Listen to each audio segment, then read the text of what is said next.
Les gens ont commencé à dire, en cas de difficulté, invoquez le cher Ahmed. Il vous secourra.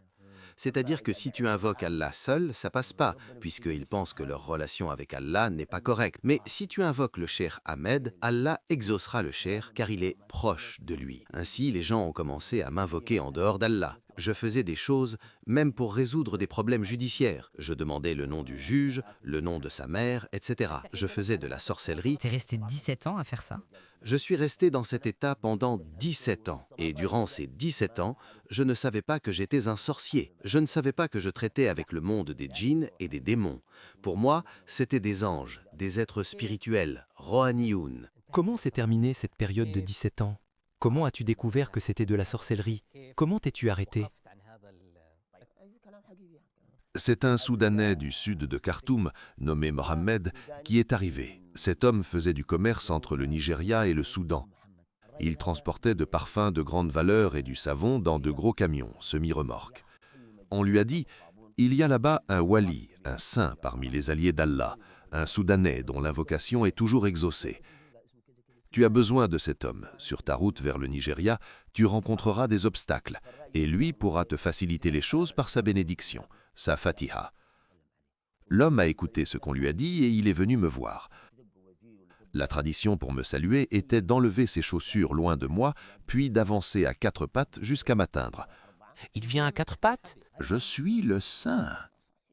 Il me salue, il avance avec la tête baissée comme ça, et il doit trouver une place pour s'asseoir. Après, il parle de la raison de sa visite. Quand il est arrivé, il n'a pas fait cela. Mes disciples ont voulu l'en empêcher, mais j'ai vu qu'il était soudanais. J'ai eu de l'affection pour lui et j'ai dit « laissez-le ». Il est entré debout avec ses chaussures et m'a salué normalement. Je l'ai fait asseoir à côté de moi, ce qui a choqué tout le monde, car personne ne s'asseyait à mes côtés. Après les politesses, il m'a dit « j'ai un sujet à voir avec toi ». Je pensais qu'il voulait une amulette pour se protéger ou un talisman pour son commerce, car c'est ce que je faisais. Il est revenu plus tard et m'a posé une question directe. « Toi, le saint homme, tu fais tout cela ?» J'ai répondu « Oui, je suis parmi les alliés d'Allah.